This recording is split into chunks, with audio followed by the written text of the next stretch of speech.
যদি ভবিষ্যতে আপনার কাছ থেকে ভোট কারচুপি করা হয় বা আপনার ভোট ডাকাতি করা হয় তখন কি করবেন? ডাকাতদেরকে এবার প্রতিরোধ করব। আপনি কিন্তু অনেকগুলো দলে ছিলেন বা অনেকগুলো দলের সাথে যুক্ত ছিলেন আপনার রাজনৈতিক জীবনের পথ পরিক্রমায়। এবি পার্টি, তারপর শিবির থেকে শুরু করে আপনি বর্তমানে জাতীয় নাগরিক পার্টির সাথেও যুক্ত আছেন। আপনি জেলের মধ্যে থেকে অ্যাডমিশনের প্রিপারেশন নিয়েছেন। হ্যাঁ। আপনি অ্যাডমিশনে কততম হয়েছিলেন? 11তম। জেলের মধ্যে অ্যাডমিশন প্রিপারেশন নিয়ে 11তম। আপনি যে জাতীয় সংসদে যেতে পারেননি এই কারণে কি আপনার কোনো আফসোস হয়? আফসোস, বিএনপি যদি মানুষের যে এই যে হ্যাঁ ভোটের এবং এই যে গণভোটের অধিকারটা কেড়ে নিতে চায়, সংস্কার বাস্তবায়ন করতে না চায়, ইন্ডিয়ার সাথে একটু একটু কাছাকাছি যাওয়ার চেষ্টা করে এবং দুর্নীতি, চাঁদাবাজি, সন্ত্রাসী এই কাজগুলো জারি রাখে, তখন পিপল কেন তাকে ভোট দিবে? যদি পিপল তাকে ভোট না দেয় অথবা সে জোরাজুরি করবে মানুষের উপরে, তখন সে ফেসিস্ট হয়ে উঠবে। তো অনেকেই বলে থাকে যে ঢাকা ৮ আসনে আসলে শকুনের চোখ পড়েছে। আপনার দৃষ্টিভঙ্গি এরকম কিনা বা আপনার এরকম চিন্তা ভাবনা কিনা? তবে বাংলাদেশের জেল ব্যবস্থা যেটা, ওই সময় খুব নির্যাতনের মধ্য দিয়ে যেতে হয়েছিল এবং প্রত্যেকটা, যেমন আমি রিমান্ডে আমার সারা রাত মেরেছিল, জেলের মধ্যে অনেক নির্যাতনের মধ্য দিয়ে গিয়েছে। আজকের পর্বে আমাদের অতিথির আসন অলংকৃত করেছেন বর্তমান সময়ে জেনজির কাছে অন্যতম জনপ্রিয় একজন তরুণ রাজনীতিবিদ এবং জাতীয় নাগরিক পার্টির মুখ্য সমন্বয়ক নাসিরউদ্দিন পাটোয়ারি। আমি নিশ্চিত আপনারাও আমার মতো অধীর আগ্রহে অপেক্ষা করছেন নাসিরউদ্দিন পাটোয়ারি ভাইয়ের মুখ থেকে তার চমকপ্রদ কথাগুলো শোনার জন্য। তাই দেরি না করে শুরু করে দিচ্ছি আজকের পর্ব। আসসালামু আলাইকুম ভাই, কেমন আছেন? জি আলহামদুলিল্লাহ ভালো আছি। ওয়ালাইকুম আসসালাম, আপনারা কেমন আছেন? আলহামদুলিল্লাহ ভালো আছি। ভাই, আপনি তো কিছুদিন আগে ওমরাহ পালন করে এলেন, তো আমরা আপনার সেখানের অনুভূতি সম্পর্কে জানতে চাচ্ছি এবং সেখানে কি কি অ্যাক্টিভিটিস করেছেন আপনি? ওমরাহ পালনে গিয়ে একটা হলো যে মক্কায় তাওয়াফ এবং ওমরার যে কাজগুলো করতে হয়, সেখানে আমার বাংলাদেশি ভাইদের অনেক পেয়েছি, তারা অনেক হেল্প করেছে আমাকে। হাজর আসওয়াদ চুমু দেওয়ার ক্ষেত্রে তারা আমাকে অনেক হেল্প করেছে, রাসূল সাল্লাল্লাহু আলাইহি ওয়াসাল্লাম কবর জিয়ারত এবং সাথে সাথে রিয়াজুল জান্নাহ যেটা আছে সেখানে হলো নামাজ পড়ার জন্য। তো আমাকে দূর থেকে বলে আপনি নাসিরউদ্দিন ভাই না? আমি হ্যাঁ। তো দেখা গেছে অন্যদের যে টাইমটা দেয় আমাকে একটু বেশি টাইম দিয়েছে। তো আমার যেটা ফিল হয়েছে ওইখানে, আমার মনে হয়েছে যে আমি বাংলাদেশের মধ্যেই আছি। মানে ওইখানে যারা হাউসকিপিং করে এবং অনেক দায়িত্বে যারা বাংলাদেশি ভাইরা রয়েছেন, তো তাদের সাথে কথাবার্তা হচ্ছে, বাংলাতে টক করতেছিলাম, ভালো লেগেছে সব কিছু মিলিয়ে। আমরা দেখতে পেয়েছি আপনি কাবা শরীফের দরজা ধরে একটি ছবি তুলেছিলেন, তো আমরা আসলে জানতে চাই আপনি কাবা শরীফের দরজা ধরে আল্লাহ তাআলার কাছে কি চেয়েছেন? কাবা শরীফের দরজা ধরে, গিলাফ না, এটা দরজা ধরে হলো আমি 3টি প্রার্থনা করেছিলাম, যেটা হলো আমাদের নৈতিক অবস্থানের জায়গাটা যাতে ঠিক থাকে এবং আমাদের সবচেয়ে এই জেনারেশনের 3টা জিনিসে প্রবলেম হয় আমাদের। একটা হলো ড্রাগ রিলেটেড প্রবলেম, আরেকটা হলো উইমেন রিলেটেড প্রবলেম, আর একটা হলো মানিটারি। অর্থাৎ আপনি যখন এই 3টা লোভের জায়গা থেকে আপনি উপরে উঠতে পারবেন, তখনই আপনি জনগণকে বেশি সার্ভ করতে পারবেন। তো আমাদের সমাজে কি হয়, দেখা গেছে যে বেশি সাধারণত পলিটিক্যাল এরিনা বা বিজনেস এরিনাতে দেখা গেছে যে কোনো উইমেন স্ক্যান্ডালে অনেকে জড়িয়ে পড়ে, অথবা ওই যে আরবও দেখেছিলাম যে আমরা স্টোরিগুলো যখন পড়েছিলাম যে নারীর টানে কোনো কিছু করে ফেলে। তো এটা পৃথিবীতে তো সৌন্দর্য হিসাবে তৈরি করা হয়েছে, এটার যাতে হলো যে মিসইউজ যাতে যেটা হয়, যেমন আমি বিবাহিত, যেভাবে হলো আল্লাহ তাআলা আমাদেরকে নির্দেশনা দিয়েছেন সেভাবেই তো মানতে হবে, যাতে অন্য কোনো স্ক্যান্ডালে জড়িয়েতে না পড়ি, ড্রাগ রিলেটেড যাতে হলো আমি কখনো এডিক্টেড না হয়ে যাই। এবং আরেকটা হলো মানি, অর্থাৎ এই যে মানিটারি যে পাওয়ার আছে ক্যাপিটালিজম, সেটার পাওয়ারের ক্ষেত্রে যাতে হলো অন্ধমোহ হয়ে টাকার বিনিময়ে যাতে কোনো কাজ না করি, জনগণের জন্য কাজ করতে পারি, এটা করেছি। আর আরেকটা বিষয় ছিল যাতে হলো আমাদের এই বাংলাদেশের যারা মুসলমান আছে এবং 18 কোটি আমরা যারা মানুষ আছে, আমরা অনেক বিপদে আছি, যাতে হলো আমাদেরকেও শক্তি আল্লাহ তাআলা দান করে এবং আল্লাহ তাআলা যাতে সবাইকে রক্ষা করে, আমি দোয়াটা করেছি। কারণ রাসূল সাল্লাল্লাহু আলাইহি ওয়াসাল্লাম যখন দোয়া করতেন উনি উম্মতের জন্য বেশি দোয়া করতেন, তো আমার পার্সোনাল জায়গা থেকে মানুষের জন্য বেশি দোয়াটা হয়েছে। আমরা দেখতে পেয়েছি সেখানে আপনার সাথে আপনার স্ত্রীও গিয়েছিলেন, তো আপনার সহধর্মিণীকে নিয়ে বিভিন্ন ধরনের ট্রল আমরা সোশ্যাল মিডিয়ায় দেখতে পেয়েছি। আমি জানি না আপনি সেগুলো দেখেছেন কিনা। তার মধ্যে বিশেষভাবে উল্লেখযোগ্য একটা হচ্ছে তার দাঁত নিয়ে বা তার দাঁতের গঠন নিয়ে অনেকে সমালোচনা করেছে। এই জিনিসগুলোকে আপনি কিভাবে দেখছেন? আমার তো ফেসবুক নাই অথবা তখন ছিল না, তো আমি অত বেশি দেখতে পারি নাই। তবে আমি যে ওর যখন প্রেমে পড়ছি দাঁতের কারণে প্রেমে পড়ছি, ওর হাসিটা সুন্দর ছিল, তো কে কি বলছে ওটা তো আসলে আমি জানি না। আমার প্রত্যেকের আসলে স্বকীয়তা, প্রত্যেকের যেমন, তো আমার কাছে মনে হয় সেটা সৌন্দর্য, কারোর কাছে হয়তো বা অন্য কোনো কিছু। আমরা দেখেছি যে আপনি সেখানে গিয়ে বক্সিং মেতে উঠেছেন এবং সেখানে বক্সিং করার ক্ষেত্রে আপনি আব্বাস বলে জোরে একটা ঘুষি মারছেন। তো এই বিষয়গুলো নিয়ে নেটিজেনদের অনেক ধরনের সমালোচনা রয়েছে। অনেকে বলছে যে মির্জা আব্বাস তো এখন অসুস্থ, তো এখন আপনি সস্তা সমালোচনা বা সস্তা আলোচনা পাওয়ার জন্য এগুলো করছেন। তো এইটার পেছনে আসলে কারণ কি ছিল? আমি মানে মক্কা এবং মদিনায় দুই জায়গাতেই আব্বাস সাহেবের জন্য দোয়া করেছি। উনি অসুস্থ আছে, আল্লাহ তাআলা তাকে এখনও বলি যে সুস্থ করে দিক। উনি একজন বর্ষিয়ান রাজনীতিবিদ। আমাদের ইলেকশন ক্যাম্পেইন একটা ছিল, আর এখন কিন্তু ওইটা নাই। তো ফলত ওই জায়গা থেকে হলো ব্যক্তির জায়গা থেকে উনি অনেক অসুস্থ। আমি ওনার জন্য দুইটা জায়গাতে দোয়া করেছি। আর মদিনাতে একটা ইভেন্ট ছিল যেখানে হলো ইন্টারন্যাশনাল একটা ফেয়ার ছিল। তো মদিনা ইউনিভার্সিটি যারা স্টুডেন্ট এবং ছাত্র প্রতিনিধি আমাকে ইনভাইট করলো। তো সেখানে হলো বাংলাদেশিদের স্টল ছিল এবং বাংলাদেশিরা ওই কম্পিটিশনে আজকে রেজাল্ট দেখলাম তারা দ্বিতীয় স্থান অধিকার করেছে সবগুলো দেশের মধ্যে। তো এবং ওই সেশনের পাশাপাশি আরেকটা সেশন ছিল যারা ওইখানের ফ্যামিলি, অর্থাৎ বাংলাদেশের সিস্টেম থেকে ওইখানে সিস্টেমটা আলাদা। যেমন ইউনিভার্সিটির যে এঙ্গেজমেন্টগুলোতে আশেপাশে যারা ফ্যামিলি বাচ্চা টাচ্চা নিয়ে আসে, তো ওইখানে যে আরব যারা ফ্যামিলির বাচ্চা টাচ্চা আছে ওদের সাথে আমি খেলায় মেতে উঠেছিলাম ওইখানে আরই। তো ওইখানে বক্সিং হচ্ছিল এবং বক্সিংয়ের মধ্যে হলো আমিও ওইখানে সিরিয়াল ধরেছি। তো সবাই আমাকে বলতেছিল যে আব্বাস আব্বাস। তো আমি সবাইকে প্রথমে নিষেধও করছি যে না, এটা না। তো যখন আমি বলতেছিলাম যে আব্বাস, তো ওই শব্দটা হলো কাট করে দিয়েছে। আমার কাছে ফুল আগাগোড়া ভিডিওটা আছে। তো মানে আমার এতটুকু না যে আমি ওনাকে পাঞ্চ করতে যাব বা কোনো কিছু না রে, আমার জায়গাতে আমি পাঞ্চ করেছি। থাকে না কথাবার্তার মধ্যে একটা চলতেছে, আচ্ছা ঠিক আছে, তাহলে ওই সময় ছোট করে ভিডিওটা কাট করে দিয়েছে। প্রসঙ্গটা আসলে ভিন্ন ছিল, আপনি তাকে ছোট করতে চাননি বা তাকে নিয়ে কোনো মজা করতে চাননি। আসলে আমি কেন ওনাকে নিয়ে মজা করতে যাব? কারণ আমার হলো সিস্টেমের বিরুদ্ধে লড়াই, আমার তো ব্যক্তির প্রতি কোনো ক্ষোভ নেই। তো সিস্টেমের বিরুদ্ধে, চাঁদাবাজি, সন্ত্রাস, দুর্নীতির বিরুদ্ধে এটার আমি সংগ্রামটা মানে চালাচ্ছি এবং ভবিষ্যতেও চালাবো। এটাতে আমি কোনো কম্প্রোমাইজ করব না।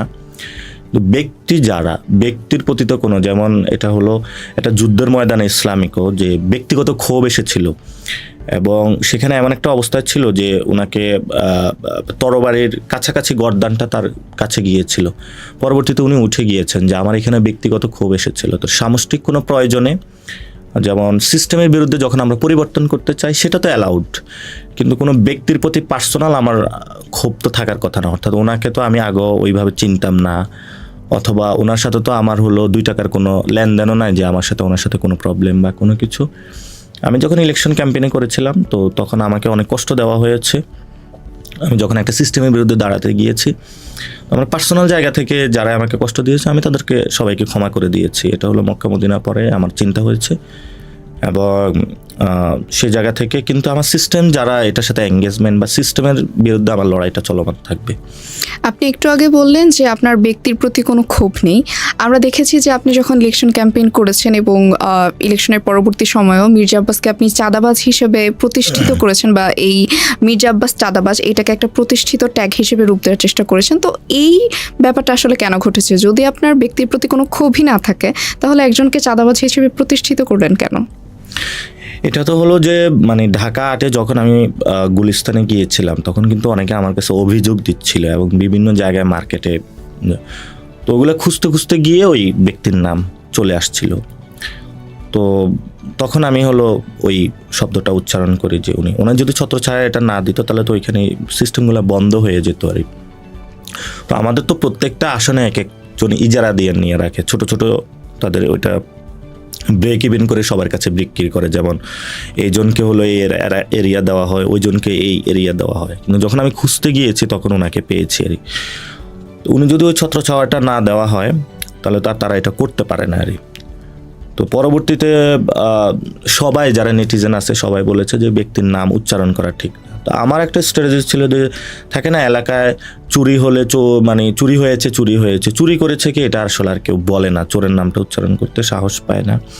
সমাজে তো সবাই চলাফেরা একসাথেই থাকে, তো সবাই সম্পর্কটা রাখতে চায় আর। তো আমার মনে হয়েছে যে না, আমি যখন একটা জিনিসের বিরুদ্ধে দাঁড়াচ্ছি আমার তো এটাতে একদম খালেস নিয়তে দাঁড়াতে হবে। সেই জায়গাতে নাম চলে আসছে আর, কিন্তু ব্যক্তির সাথে আমার কোনো ইয়ে নেই, সিস্টেমের বিরুদ্ধে আমার লড়াইটা। আমরা দেখতে পেয়েছি যে ঢাকা ৮ আসন নিয়েও নাটকীয়তা বা জনপ্রিয়তা যেটাই বলেন না কেন সেটা তুঙ্গে ছিল।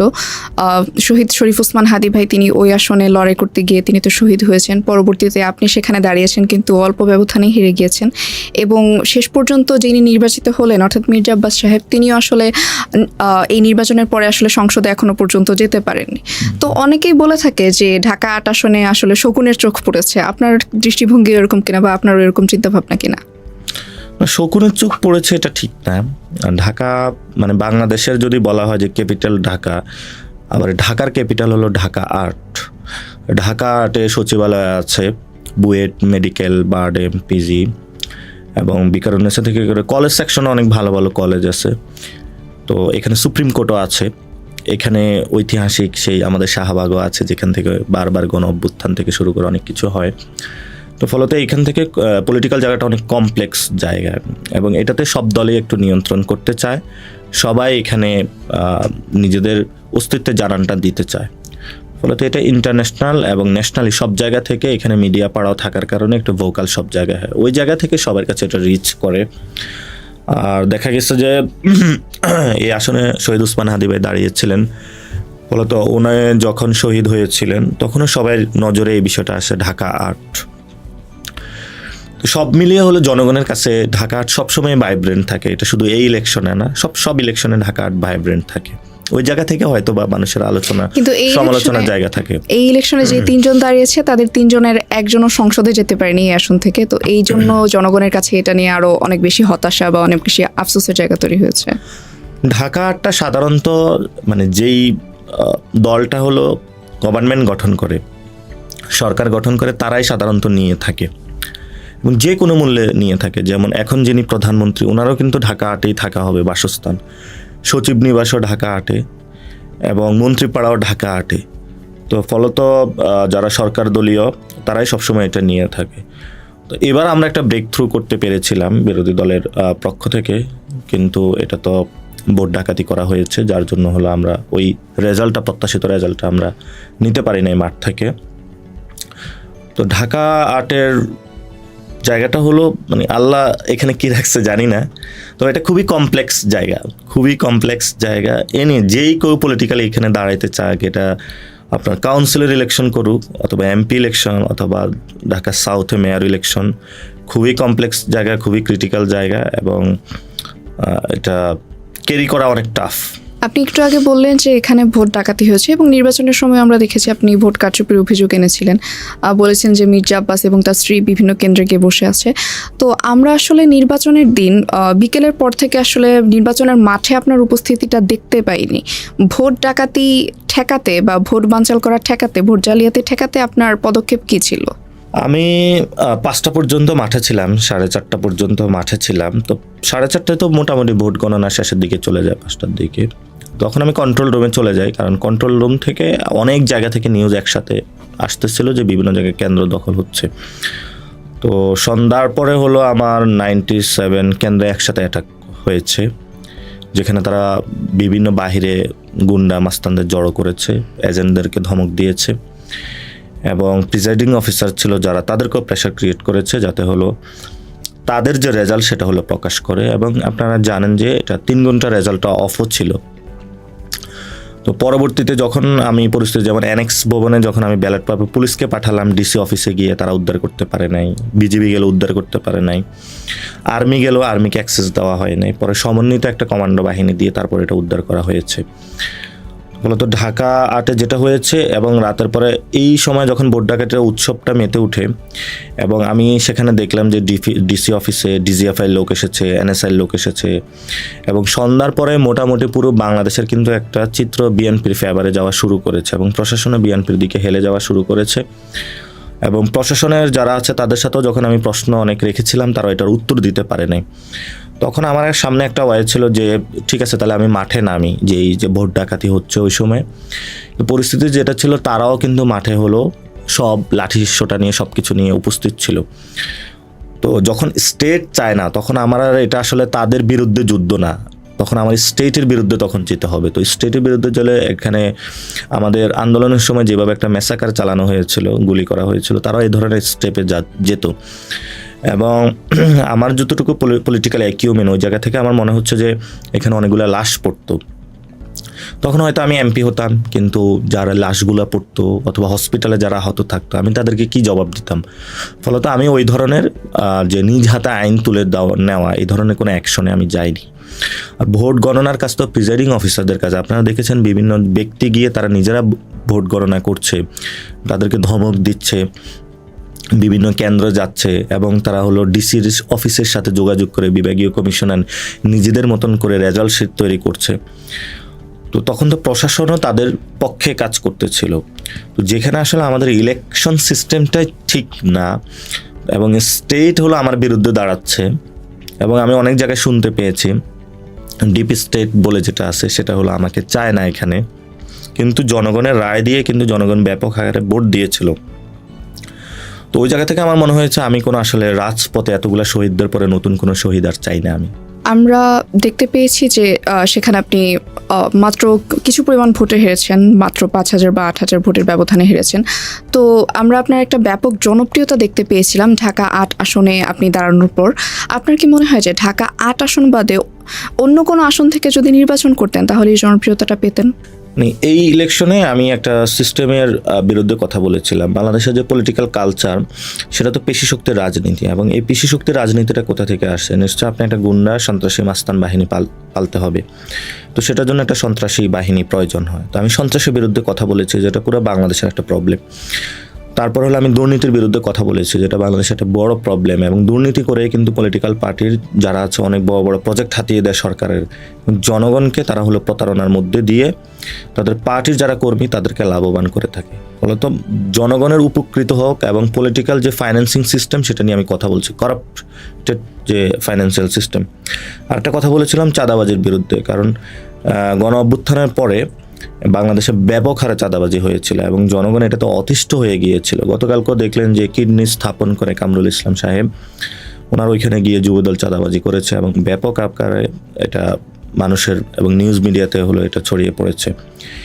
এরপরে হলো মোহাম্মদপুরে ব্যবসায়ীরা হলো মিছিল করেছে এবং চাঁদাবাজি বা এক্সটর্শন চাঁদা না দেওয়ার কারণে পুরান ঢাকায় দেখেছেন একজন ব্যবসায়ীকে হলো পাথর দিয়ে হত্যা করা হয়েছে।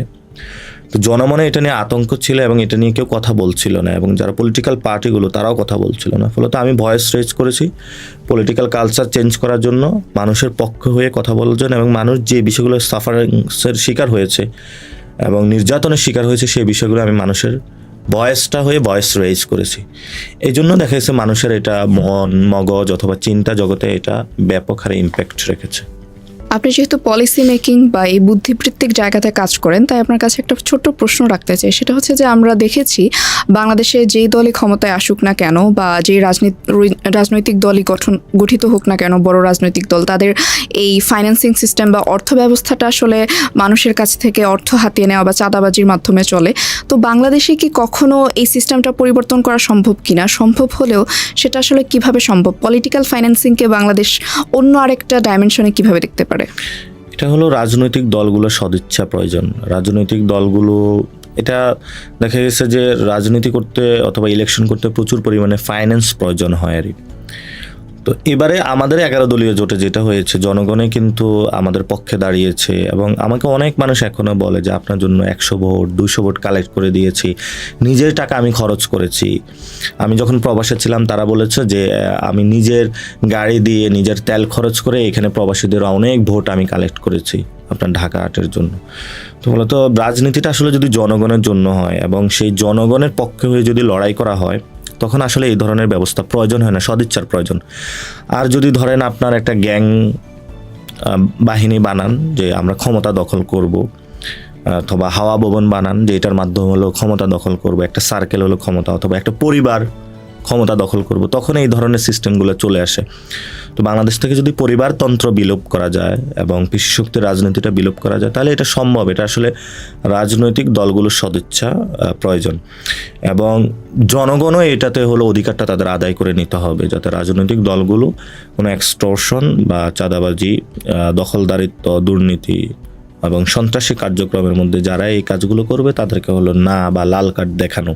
যখন এটা মানুষ করবে এবং রাজনৈতিক দলগুলো তখন নিজেরাই ভালো হতে বাধ্য হবে। এবার একটু আপনার ব্যক্তিগত জীবনের দিকে চলে যাব। আপনি বর্তমানে নিয়োজিত আছেন কিংবা কি করছেন? আমি ছোটোখাটো একটা জব করি, এটা হলো কনসালটেন্সি মার্কেটিংয়ের। তো এখন তো আবার আমার নিউ কাস্টমার আসতেছে যে পলিটিক্যাল মার্কেটিংয়েরও, যে অনেকে বলতেছে আপনার ক্যাম্পেইন, যারা লোকাল গভর্নমেন্ট ইলেকশন করবে ওদের অনেক অর্ডার আমার কাছে আসতেছে যে কিভাবে ক্যাম্পেইন করব, কি করব। এটা আমার একটা এক্সট্রা ইনকাম। আর এমনি পার মান্থে আমি একটা এজেন্সিতে জব করি, সেটা তো হলো 1 লাখ প্লাস হলো স্যালারি আমার আসে। তো ওইখান থেকে মোটামুটি আমার বাসা ভাড়া বা ফ্যামিলি খরচটা হয়ে যায়। আর এখন তো যারা এই যে কাউন্সিলর দাঁড়াচ্ছে, মেয়র দাঁড়াচ্ছে, ওরা আমার সাথে যোগাযোগ করতেছে কিভাবে ক্যাম্পেইন করবে, তো হয়তো বা এখান থেকে আরেকটু বেশি হবে। আপনি বর্তমানে রাজনীতিতে সক্রিয় নেই কেন?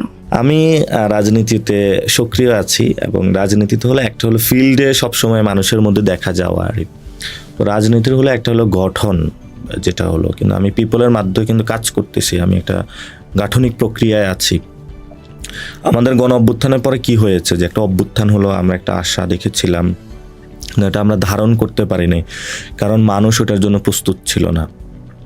যেমন আমরা ভালো প্রার্থী দিতে পারি নাই, মানুষের কাছে ওইভাবে কানেক্ট করতে পারি নাই। তাহলে ফিউচারে যাতে আমরা ভালো প্রার্থী দিতে পারি, মানুষের সাথে কানেক্ট করতেছি, তারপরে ভালো মানুষগুলোকে একসাথ করার চেষ্টা করতেছি। ফলে তো থাকে না যে আপনার বিমান টেক অফ করার পূর্বেই কিন্তু অনেক ডিজেল দেওয়া লাগে, এটা পরিষ্কার করা প্রয়োজন হয়, মেরামতের প্রয়োজন হয়, ওই কাজগুলো কিন্তু দেখা যায় না। ওই কাজগুলোতে আমি ব্যস্ত আছি। তো এগুলো খুবই টায়ারিং কাজ, কিন্তু হলে ভালো কিছু করতে গেলে এই কাজগুলো প্রয়োজন, না হলে আপনি বিমান উড়াইতে পারবেন না। আপনার যারা ফ্যান বেজ আছে তারা কিন্তু আশা করেছিল যে আপনি ঢাকা দক্ষিণ সিটি কর্পোরেশন থেকে মেয়র নির্বাচন হয়তো করবেন, তো ওইটা আসলে করা হয়নি কেন, বা করার ইচ্ছা কি কখনো জাগেনি? আমার এখনো যে ইলেকশনের খরচ, এটা আমি ফুল এখনো মানে ফিল আপ করতে পারি না। আমার এখনো অনেক বকেয়া বাকি রয়ে গিয়েছে। এটা একটা বিষয়। আরেকটা বিষয় হলো যে আমাদের দল থেকে আসিফ মাহমুদকে নমিনেশন দিয়েছে, উনি করবেন। আর আমার অনেক ধকল গিয়েছে আমার উপরে, যে পরিস্থিতির মধ্য দিয়ে আমার মনে হচ্ছে একটু গুছানো বা সব কিছু প্রস্তুতি হয়ে মাঠে নামাটা ভালো। সামনে তো সময় আছে, দেখা যাক। আপনি কিন্তু অনেকগুলো দলে ছিলেন বা অনেকগুলো দলের সাথে যুক্ত ছিলেন আপনার রাজনৈতিক জীবনের পথ পরিক্রমায়। এবি পার্টি, তারপর শিবির থেকে শুরু করে আপনি বর্তমানে জাতীয় নাগরিক পার্টির সাথেও যুক্ত আছেন। তো আসলে এই দল পরিবর্তনের বা এই কারণটা কি, যে এক দল থেকে অন্য দলে শিফট হওয়া বা এক দলের মতাদর্শ থেকে অন্য আরেকটা দলের মতাদর্শের সাথে যুক্ত হওয়ার কারণটা কি? আমি যেটাকে বলা হয় এক্সপ্লোরেশন বা সার্চিং, মানে তো আমি হলো ছোটোবেলায় থেকে পলিটিক্যাল পার্টিগুলো সার্চিংয়ে ছিলাম।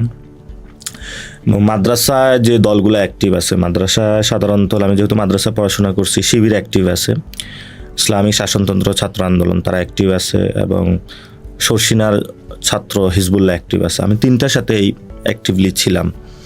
তিনটাকে বোঝার চেষ্টা করছি যে কোনটা হলো মডার্ন ইসলামিকটা চাচ্ছে, অথবা কিভাবে অনেকে বলতেছে খেলাফতের কথা, অনেকে তারা ডেমোক্রেসির কথা বলতেছে, কিভাবে তারা চিন্তা করে ওই বিষয়গুলো বোঝার চেষ্টা করেছি। এবং আমি যে হায়ারার্কি দিয়ে অনেক উপরে নেতা হয়েছি এমন না, তার সাথে থাকতাম, আড্ডা দিতাম। ক্যাম্পাসেও এসে দেখেছি যখন ইকোনমিক জায়গাটা বাম সংগঠনের সাথে চলার চেষ্টা করেছিলাম, যেগুলো ছাত্র ফেডারেশন, তো ওনাদের ইকোনমিক প্রপোজালটা আমি দেখার চেষ্টা করেছি, কি তারা ইকোনমিক অথবা মার্কস লেনিন কি ইকোনমিক প্রপোজালটা দিয়ে থাকে। তো ছাত্র বয়সে মানে আমি যে খুব হায়ারার্কি জায়গায় অনেক বড় জায়গায় গিয়েছি এটা না, আমি সার্চিংয়ে ছিলাম। আর এরপরে যখন আমি ক্যাম্পাস জীবন শেষ করি, সেখানে আমি এবি পার্টিতে রিসার্চ উইংয়ে কাজ করেছি। তো সাধারণত যারা মাঠে এরকম এমপি মন্ত্রী অথবা লিডারশিপ হয়, তারা কিন্তু রিসার্চ উইংয়ে কম যাইতে চেষ্টা করে, এটা কিন্তু ভিতরের একটা কাজ। তো ওই সময় দেখা গেছে কতটা ঘুম হচ্ছে, কোন জায়গায় কি প্রবলেম হচ্ছে, আওয়ামী নির্যাতনের সংখ্যাটুকু কতটুকু হচ্ছে। ফ্রন্টলাইনও ক্যাম্পাসে কাজ করেছি, তো তখন আমার বোঝার চেষ্টা করেছি যে পলিটিক্সটা আসলে কি। তো সবচেয়ে বেশি অ্যাক্টিভলি আমার জাতীয় নাগরিক পার্টিতে কাজ করা, যেটা দিয়ে অর্থাৎ আমি পলিটিক্যাল পার্টির মধ্যে থাকি কিন্তু ধরাছোঁয়ার বাইরে একটু থাকি, আর বোঝার চেষ্টা করি ওটার মধ্যেই থেকে, কিন্তু অ্যাক্টিভলি পলিটিক্যাল ফিল্ডে হলো এনসিপিটাই আমার করা হয়েছে আর কি। আপনি এই পর্যন্ত যতগুলো রাজনৈতিক দলের সাথে যুক্ত ছিলেন, সবগুলোর মধ্যে কোন রাজনৈতিক দলের সাথে আপনার জার্নিটা সবচেয়ে ভালো কেটেছে? আলহামদুলিল্লাহ সবার সাথে ভালো কেটেছে। মানে আমি তো রাজনৈতিক দলের মধ্যে হলো নেগেটিভ কিছু খুঁজতে যাই না, আমি পজিটিভ যতটুকু আছে নেওয়ার চেষ্টা করি। যারা ইসলামিক পলিটিক্স করে তাদের মধ্যেও অনেক কিছু পজিটিভ আছে, আবার এই হলো বাম সংগঠনে অনেক কিছু পজিটিভ আছে। বাম সংগঠনে একটা পিছনে লেগে থাকতো, এবং তারা ইকোনমিক সিস্টেমটা বুঝে বাংলাদেশের, পুরো ওয়ার্ল্ডেরই, কীভাবে হলো আমরা নিপীড়নের মধ্যে দিয়ে যাই, সেটার মধ্যে ভালোটা আমি অ্যাকসেপ্ট করার চেষ্টা করেছি। তারপরে হলো শিবিরে যেটা ভালো সেটা আমি অ্যাকসেপ্ট করার চেষ্টা করেছি। দেখেছি ওইখানে আমি নামাজ পড়তাম, সবসময় 5 ওয়াক্ত নামাজ পড়তাম। তারপরে হলো মেয়েদের সাথে কথা বলা নিষেধ ছিল, অর্থাৎ ইসলামিক যে বিধানগুলা নামাজ, রোজা, হজ, জাকাত, পর্দা এগুলো পালন করার চেষ্টা করতাম। তারপরে হলো আপনার যখন আমি এবি পার্টিতে ছিলাম তখন তো সেখানে আমি ভালো কিছু দেখেছি, ওইখানে অনেক প্রফেশনাল ছিল, যারা লয়ার্স ছিল, যারা স্টেট নিয়ে চিন্তা করতো, কীভাবে আমার রিফর্ম মেথডগুলো নিয়ে কাজ করা যায়। যেমন আমি রাষ্ট্রচিন্তা যারা, সেখানেও আড্ডার পাঠচক্রে গিয়েছি, কোটা আন্দোলন যারা, তাদের সাথে আমি প্রত্যেকটা যে পজিটিভ নেওয়ার চিন্তা করেছি। তো হয়তো ওই পজিটিভগুলাই এখন আমার এনসিপির ক্ষেত্রে একটু অ্যাপ্লাইয়ের কাজটা আমি করতে পারি। ভালো ছিল সব কিছু মিলে। আপনি যে জাতীয় সংসদে যেতে পারেননি, এই কারণে কি আপনার কোনো আফসোস হয়? আফসোস রাজনীতির তো দুইটাই, একটা হলো আপনি পার্লামেন্টে অথবা জনতার মধ্যে কাজ করেন। তো আল্লাহ আমার জন্য যেটা ভালো চাইছে ওইটা করছে, হয়তো ভবিষ্যতে ভালো কিছু, আমি ধৈর্য ধারণ করতেছি, হয়তো বা ভবিষ্যতে ভালো কিছু হবে। আপনি তো রাজনৈতিক জীবনের অনেক চড়াই উতরাই পার করেছেন। আপনি দীর্ঘ জীবন মানে অনেকদিন ধরে জেলে বন্দী ছিলেন, কারাবন্দী ছিলেন। তো আপনার ওই কারাবন্দী সময়ের কিছু অভিজ্ঞতা সম্পর্কে জানতে চাই। অভিজ্ঞতা কি, জেলে নিচে মানে গারদে ছিলাম, রিমান্ডে ছিলাম, সারা রাত মেরেছে, খাবারের মধ্যে পোকা ছিল, জেল ব্যবস্থাটা বাংলাদেশে খুবই মানে যেটা বেসিক হিউম্যান রাইটস সেটাও আদায় করা হয় না। খাবারের মধ্যে প্রবলেম, থাকার মধ্যে প্রবলেম, অর্থাৎ আমাদের জেলে যেটা হয়, অর্থাৎ আপনার প্রত্যেক সরকারের একটা নির্দিষ্ট পরিমাণ আছে যে এতটুকু মাংস, এতটুকু শাকসবজি দেওয়া হবে, ওই টাকাটাও হলো জেলার মেরে দেয় আর কি। এবং ওই সময় হলো ফ্যামিলি থেকে শুরু করে সবাই একটা মেন্টাল ট্রমার মধ্যে যায়। আমাদের জেলের অবস্থাটা ভালো না, অর্থাৎ আপনার এটা বলা হয় যে কারেকশন সেন্টার, কি যেন বলা হয়ে থাকে, রাখিব নিরাপদে দেখাবো আলোর পথে, এই ধরনের একটা তারা স্লোগান উচ্চারণ করে থাকে। তো জেল আর একটা অন্ধকার জগৎ মানে বাংলাদেশে আমরা যে ধরনের বাহিরে অন্ধকার জগৎ থেকে ভিতরে এক ধরনের অন্ধকার জগৎ। তো ওইখানে আসলে কারেকশন হয় না, মানুষ ওইখানে যায় আরও ভায়োলেন্ট হয়। মানে সেখানেও অনেক, আমি ওইখানেও দেখেছি মানুষ ড্রাগ নিতে এবং মানুষদের উপর অত্যাচার করতে। তো এগুলোর নির্যাতনের মধ্য দিয়েও কিন্তু আমরাও গিয়েছি। জেল জীবন যে খুব সুখকর এমন না, কিন্তু আলহামদুলিল্লাহ পরবর্তীতে অনেকের সাথে মেলামেশা হয়েছে। সেখান থেকে আমি ওইখানে দেখা গেছে আমাদের ইকোনমিক ক্লাস হইতো, ল ক্লাস হইতো, সাইবার সিকিউরিটি ক্লাস হইতো। এগুলোতে আমি যখন জয়েন করেছিলাম এবং আমার ভার্সিটির অ্যাডমিশনের প্রিপারেশন নিয়েছিলাম, তখন আস্তে আস্তে এই ট্রমাগুলো আমার কেটে যেতে শুরু করে এবং রাজনৈতিক শিক্ষা জীবন ওইখান থেকে অনেকটা বেশি শুরু হয়। কারণ জেল থাকাটা, জেল মানে আমাদের কাছে একটা কিয়ামত ছিল। ওইখানে হলো বাবা ভাইকে চিনে না, মানে সন্তানকে চিনে না, ভাই ভাইকে চিনে না। এবং দেখা গেছে আমি একদিন দেখেছিলাম যে মা হলো বাবার জন্য হলো খাবার নিয়ে আসছে, তো ওইটা নিয়ে বাবা এবং সন্তানের মধ্যে মারামারি লাগছে যে এই খাবার হলো কার জন্য নিয়ে আসছে আর কি। অর্থাৎ বাবা এবং সন্তান ওই দিন হলো কিয়ামতের মতন হয়ে যায়, কিয়ামতের মাঠে যেমন কেউ কাউকে চিনবে না আর কি। তবে বাংলাদেশের জেল ব্যবস্থা যেটা, ওই সময় খুব নির্যাতনের মধ্য দিয়ে যেতে হয়েছিল এবং প্রত্যেকটা, যেমন আমি রিমান্ডে আমার সারা রাত মেরেছিল, জেলের মধ্যে অনেক নির্যাতনের মধ্য দিয়ে গিয়েছিলাম। আপনি জেলের মধ্যে থেকে অ্যাডমিশনের প্রিপারেশন নিয়েছেন? হ্যাঁ। আপনি অ্যাডমিশনে কততম হয়েছিলেন? 11তম। জেলের মধ্যে অ্যাডমিশন প্রিপারেশন নিয়ে 11তম। এরপর আপনি ফাইন্যান্স নিতে পারতেন বা অ্যাকাউন্টিং এর মতো টপ সাবজেক্টগুলো নিতে পারতেন, মার্কেটিং কেন নিলেন? মার্কেটিং ভালো লাগে। যে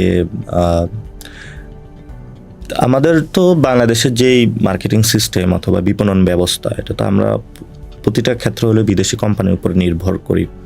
ফলত বাংলাদেশি ব্র্যান্ড নিয়ে আসা অথবা এই সেক্টরে কোনো কাজ করা, এবং এই জন্য আমি কিন্তু পরবর্তীতে বাংলাদেশে একটা ব্র্যান্ডে কাজ করেছিলাম, প্রাণার ফেলে। আমার নামে একটা ছোট ছোট ভিডিও ছাড়া আমি নাকি সেলসে ছিলাম, ব্র্যান্ডিং এ ছিলাম। এবং সেখানে দাবি করা হয় যে আপনি 16,000 টাকার বেতনে সেখানে আমার লাখ চাকরি টাকার করতেন। কাছাকাছি স্যালারি ছিল ওই সময়। তো আমরা টপ ম্যানেজমেন্টের সাথেই কাজ করতাম। আমি দেখা গেছে 500-600 কোটি টাকার হলো মানে প্রোডাক্টের রিলিজের ক্ষেত্রে কাজ করতাম, এবং দেখা গেছে আমার আন্ডারে অনেক বড় সেলস জেনারেটিং যারা পিপল ছিল তারাও ছিল, এবং অনেকগুলো ফ্যাক্টরিও আমার আন্ডারে ছিল। তো এখন যারা ভিডিও ছাড়ছে, আচ্ছা ঠিক আছে, আমি যদি 5,000 টাকা জব করি সমস্যা নেই, তবে আমার স্যালারি লাখ টাকার কাছাকাছি ছিল। আপনার রাজনৈতিক জীবনের হাতে খড়ি কার হাত ধরে হয়েছিল এবং কখন আপনি মনে করেছেন যে আপনার রাজনীতিতে যুক্ত হওয়া উচিত? রাজনৈতিক জীবনে আমার হাতে খড়িটা হয়েছে বই থেকে। কারণ আমি যারা লিভিং পিপল তাদের কাছ থেকে আমি একটু দীক্ষা টিক্ষা কম নেই। আমি মনে করি হিস্টোরিক্যাল, অর্থাৎ যে মারা গিয়েছে, যেমন শেখ মুজিব মারা গিয়েছে, কিন্তু উনি একটা বেইমান হিসেবে মারা গিয়েছে, যে বাংলাদেশের মানুষের সাথে গাদ্দারি করেছে। ওনার তো আবারই যখন জীবন ছিল তখন অনেক ভালো অ্যাচিভমেন্টও ছিল, বাংলাদেশের জন্য লড়াই করেছে, মুসলমানদের জন্য লড়াই করেছে 47-এ। তো ফলত যখন একজন মানুষ মৃত্যুবরণ করে তখন বোঝা যায় সে কি ভালো ছিল নাকি খারাপ ছিল আর। তো ওই জায়গায় আমি হিস্টোরিক্যাল যে জায়গাগুলো আছে সেখান থেকে নেওয়ার চেষ্টা করি, অনেক ওয়ার্ল্ডে যারা আছে তাদের থেকে, যেমন কারজাবি আছে, তারপরে হলো বসনিয়ার যারা হলো আন্দোলন করেছিল, এবং হলো ফ্রান্স যারা রেভলিউশন করেছিল, পুরো ওয়ার্ল্ডের বিভিন্ন জায়গা থেকে যে হিস্টোরিক্যাল, ওই জায়গা থেকে আমার ইন্সপাইরেশন বেশি। লিভিং যারা আছে এদের দেখা গেছে কোনো টেকনিক ভালো লাগে, কিন্তু হোল লাইফ স্টোরির জায়গা থেকে আসলে লিভিং পিপলদেরকে আমি নিতে পারি না। দেখা গেছে ও আজকে ভালো করছে, কালকে হয়তো বা খারাপ করতে পারে। কখন মনে করেছিলেন যে আপনার রাজনীতির সাথে এখন যুক্ত হওয়ার উপযুক্ত সময়? রাজনীতিতে আসলে যে বাংলাদেশের যে কালচার, এটা আসলে বলে কয়ে কেউ হয় না। এটা আসলে যখন আমার মনে হয়েছে যে আমার যে অধিকারগুলো সেগুলো থেকে আমাকে বঞ্চিত করা হচ্ছে এবং আমাকে একটা নির্যাতনের মধ্যে দিয়ে ছাত্রলীগও হলো নিল, তখন মনে হচ্ছে যে না, আমারও তো আসলে রাজনীতি করা প্রয়োজন, নিজের অধিকারটুকু নিজেরই করে নেওয়া প্রয়োজন। তো যখন এটার মধ্যে আমরা প্রবেশ করি, একটা পর্যায়ে হয়ে গিয়েছে যে মানুষের জন্য আমার এখন কাজ করতে হবে। অর্থাৎ রাজনৈতিক যখন আপনি একটা বুঝে যাবেন যে একটা নিপীড়নের মধ্য দিয়ে অথবা মানুষের জন্য কোনো কিছু করতে হবে, তখন অটোমেটিক এটা আপনার মধ্যে বোধোদয় শুরু হয়। এবং জেল জীবন থেকে এটা বেশি আমার নাড়া পড়ে। এবং হাসিনা যেহেতু আমার জেলে বন্দি করছে, তো আমার মনে হয়েছে যে আমি তো ইনোসেন্ট ছিলাম, আমার কেন বন্দি করছে। ওটা থেকে কিন্তু আমার একটা খুব ভালো ক্ষোভ আসছিল, এবং পরবর্তীতে আমার মনে হয়েছে যে হাসিনা বাংলাদেশে থাকা উচিত না। সো এমন যেমন আমার বিএনপির প্রতি একটু একটু রাগান্বিত অথবা প্রচন্ড ক্ষোভে আসতেছে যেহেতু ওরা সংস্কার বাস্তবায়ন করতেছে না। তার মানে কি আমরা ধারণা করতে পারি কিছু বছর পর বিএনপিও বাংলাদেশ থেকে বিতাড়িত হতে পারে? হতে পারে, কারণ বিএনপির তো বাংলাদেশের জনগণের পক্ষে কাজ করতে হবে, এবং বিএনপি বাংলাদেশের সার্বভৌমত্ব বা ন্যাশনালিস্ট নামটা দিয়েছে, এবং সেখানে তারা সবসময় ভারতীয় আধিপত্যের বিরুদ্ধে ছিল। তো এবং জনগণের যে মুসলিম বেসড রাজনীতি সেটা তো তারা ছিল, কিন্তু তারা একটা তো এখন নাই। তো যখন আপনি যেই ভিত্তি, আপনার ভিত্তিমূল্য যদি না থাকে, তখন তো জনগণের কাছে সেই আপিলটা চলে যাবে। এটা এমন না যে বিএনপিকে কেউ এখান থেকে বিদায় করে দেবে। শেখ হাসিনা তো একটা সময় তো আওয়ামী লীগের আপিল ছিল মানুষের কাছে, মুসলিম লীগেরও ছিল। তো যখন মানুষ দেখেছে সেই কি এই নাম দিয়ে তো আমার উপর অত্যাচার করে, তো বিএনপি যদি মানুষের যে এই যে হা ভোটের এবং এই যে গণভোটের অধিকারটা কেড়ে নিতে চায়, সংস্কার বাস্তবায়ন করতে না চায়, ইন্ডিয়ার সাথে একটু একটু কাছাকাছি যাওয়ার চেষ্টা করে এবং দুর্নীতি, চাঁদাবাজি, সন্ত্রাসী এই কাজগুলো জারি রাখে, তখন পিপল কেন তাকে ভোট দিবে? যদি পিপল তাকে ভোট না দেয় অথবা সে জোরাজুরি করবে মানুষের উপরে, তখন সে ফেসিস্ট হয়ে উঠবে। আর ফেসিস্ট যদি হয়ে উঠে, হয়তো সে ভোটের মাধ্যমে বাংলাদেশ থেকে কাট হবে অথবা গণ আন্দোলনের মুখে কাট হবে। এবং বিএনপির যে পরিস্থিতি এখন দেখা যাচ্ছে, সে কিন্তু জনমুখী হচ্ছে না, কোনো একটা পরিবারমুখী হচ্ছে অথবা অন্য কোনো বাইরের দেশমুখী হচ্ছে। যখন আপনি জনমুখী না হবেন, তখন তো জনগণের তাকে প্রয়োজন থাকে না। প্রয়োজন না থাকলে তো সে অটোমেটিক বাদ হয়ে যায়। রাজনৈতিক জীবনে এটা প্রকৃতির খেলা, এটা এমন না যে কেউ কার বিরুদ্ধে তাদের বিরুদ্ধে কনস্পাইরেসি করতেছে। এটা অটোমেটিক। যে প্রোডাক্টের আপনার ডিমান্ড যদি না থাকে, সে যদি জনগণকে তার জায়গাটা না দিতে, ক্রিয়েট করতে না পারে, অটোমেটিক সে বাদ হয়ে যাবে। আপনার রাজনৈতিক জীবনে এখনো পর্যন্ত সবচেয়ে গর্বের মুহূর্ত ছিল কোনটা? রাজনৈতিক জায়গা তো অনেকগুলা গর্বের জায়গা ছিল। যেমন আমরা যখন প্যালেস্টাইনের পক্ষে দাঁড়িয়েছিলাম, এটা আমার কাছে মনে হয়েছে যে আমি একটু হলে কন্ট্রিবিউট করতে পেরেছি। আমরা যখন কাশ্মীরে যখন তাদের আজাদি আন্দোলন চলছিল, আমরা তাদের পক্ষ দাঁড়িয়েছিলাম, যেটা বাংলাদেশে অনেকটাই ট্যাবু। ওইটার পরে তো ইউনিভার্সিটি থেকে আমরা পালাইয়া যাইতে হয়েছিল আমাদের বিরুদ্ধে। আমরা যখন হলো আমি সীমান্ত হত্যার বিরুদ্ধে দাঁড়িয়েছিলাম, তো আমার এটা তো পুরো বাংলাদেশে আসলে কথা বলার জায়গা ছিল না। সীমান্ত থাকা মানে সার্বভৌমত্ব থাকা। আপনার যখন এসে হত্যা করে, তখন তো আপনার সীমান্ত নেই। ওইটা নিয়েও আমার একটা গর্বের জায়গা আছে। তারপরেও আমাদের প্রাণ প্রকৃতি যেটা সুন্দরবন আন্দোলন, তো আমাদের মনে হয়েছে যে ওইখানেও দাঁড়ানো উচিত, ওইটার পক্ষে আমরা দাঁড়িয়েছিলাম। এটা আমাদের কাছে ভালো লাগার জায়গা ছিল। সার্বভৌমত্বের প্রতীক আবরার ফাহাদের আন্দোলনও ছিলাম, এটাও আমাদের একটা গর্বের জায়গা ছিল। তারপরে হলো আমি পাটকল যারা শ্রমিক আছে তাদের কিন্তু বাদ দেওয়া হচ্ছে, পাটকলগুলো বন্ধ করা হচ্ছে। তো বাংলাদেশের একটা হিস্টোরিক্যাল যেটা সোনালী আঁশের দেশ বলা হয়ে থাকে, পাটকলগুলো কিন্তু বন্ধ করে দেওয়া হচ্ছে, শ্রমিকদেরকে হলো ফ্যাক্টরি থেকে ছাঁটাই করা হচ্ছে, ওগুলোর পক্ষে দাঁড়িয়েছিলাম। তারপরে যারা শ্রমিক আছে, শ্রমিকদের আন্দোলনের পক্ষ দাঁড়িয়েছিলাম। তো প্রত্যেকটা জায়গায় আমার মনে হচ্ছে যে তারপরে হলো এই যে আমাদের অচলায়তন ছিল ডাকসুর জন্য আমরা অনেক মুভমেন্ট করেছিলাম। পরে অন্যরা ইলেকশন করেছে, আমরাই প্রথম দাবি ছিল যে আমাদের ডাকসুটা দিতে হবে। মামলা, রিট অনেক কিছু হয়েছে। তো সেই জায়গায় প্রত্যেকটা জায়গায় মনে হচ্ছে আমি একটু একটু হলেও কন্ট্রিবিউট করতে পেরেছি। সেই জায়গাটা অবশ্যই ভালো লাগে এবং গর্বের বিষয়। রাজনীতিতে আসার কারণে জীবনের কোনো কিছু কি হারিয়ে ফেলেছেন কিনা? রাজনীতি করতে হলে তো অনেক কিছু হারাইতে হয়, আবার অনেক কিছু পায় মানুষ। রাজনীতি করতে হলে যেমন আপনার ফ্যামিলিকে একটু টাইম কম দেওয়া হয়। দেখা গেছে আমার একদিন আমি ব্যাগ ট্যাগ গুছিয়ে হল থেকে টিএসসি পর্যন্ত এসেছি, বাসায় যাব। তো তখন জাহাঙ্গীরনগর মুভমেন্ট চলতেছিল, যে দুর্নীতির বিরুদ্ধে জাহাঙ্গীরনগরে। তো ওই ব্যাগ নিয়ে যা জামা কাপড় আছে আমি রাতে জাহাঙ্গীরনগর রওনা দিয়েছি। আবার দেখা গেছে বাড়ি যাব, আজকে একটা আন্দোলন শুরু হয়েছে। একটা আন্দোলনের কিন্তু র্যাশ কিন্তু প্রায় 3-4 মাস পর 1 বছর পর্যন্ত থাকে, এটা কন্টিনিউয়াস পর্যায়ে নিয়ে যেতে হয়। তো এসে বাড়ি যেতে পারতেছি না, আব্বা আম্মা ফোন দিচ্ছে। আবার এখনও দেখা গেছে আমার হয়তো বাচ্চাকে বেশি সময় দেওয়া হয় না, অথবা আমার ওয়াইফকে বেশি সময় দেওয়া হয় না। তো কিছু কিছু ক্ষেত্রে প্রবলেম আবার দেখা গেছে অনেক মানুষের ভালোবাসা পাই, যেমন হলো অনেক মানুষ আইসা দেখলেই তাই সে শান্তি পায় আমাদেরকে। এবং দেখা গেছে ওই দিন হলো আমি ঈদের নামাজ পড়ে বের হচ্ছিলাম জাতীয় ঈদগাহ থেকে, আমার হলো মানে সবাই তো আমাকে সেলফি তুলতে এরকম সবাই ঘিরে ধরছে, তো একটা বাচ্চা আমার কাছে আসতে পারতেছিল না। তো মানুষের হলো উপর তো হলো মানে শরীর লাগা থাকে, তো নিচ দিয়া কিন্তু ফাঁকা থাকে, সে নিচ দিয়া পায়ের এদিক দিয়ে ঢুকে আমার আঙ্গুল টান দিয়ে চলে গেছে। তো আমি এমনি তাকায় আছি, পরে ওর আম্মুকে যায় বলতেছে যে আম্মু আম্মু আমি নাসির ভাইয়ের আঙ্গুল টাচ করে আসছি আর কি।